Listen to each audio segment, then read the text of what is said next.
Metro রেলের rapid plus কার্ডের online রেজিস্ট্রেশনের জন্য প্রথমেই তাদের ওয়েবসাইটে প্রবেশ করে একটু নিচের দিকে স্ক্রল করুন। এবার এখানে ক্লিক করুন। এবার নিবন্ধন করুন অপশনে ক্লিক করার পরে এরকম একটি পেজ আসবে।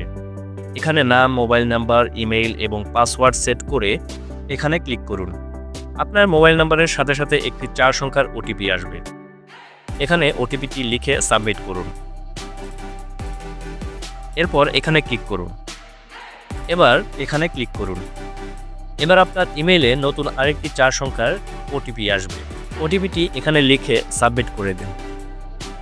এবার কার্ড নিবন্ধন করুন এই অপশনে প্রবেশ করুন।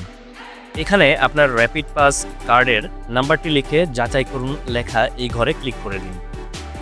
এবার এই পেজে থাকা সবগুলো ঘর সঠিক তথ্য প্রদানের মাধ্যমে পূরণ করুন। এখানে ফটো আইডি লেখা ঘরে আপনার সুবিধামতো একটি অপশন সিলেক্ট করে দিন। আপনি যেই অপশন সিলেক্ট করবেন সেই ফটো আইডি নাম্বার এখানে লিখতে হবে। আমি এনআইডি সিলেক্ট করেছি, তাই এনআইডি নাম্বার লিখেছি।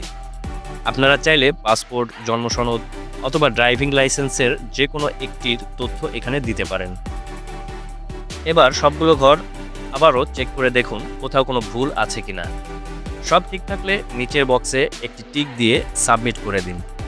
অভিনন্দন, আপনার র্যাপিড পাস কার্ডটির অনলাইন রেজিস্ট্রেশন সম্পন্ন হয়েছে। পরবর্তী 72 ঘন্টার মধ্যে অ্যাকাউন্টটি আপডেট হয়ে যাবে।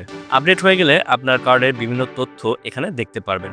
প্রিয় দর্শক, ভিডিওটি ভালো লাগলে একটি লাইক করে দিন আর নেক্সট আপডেট পেতে চ্যানেলটি অবশ্যই সাবস্ক্রাইব করে রাখুন।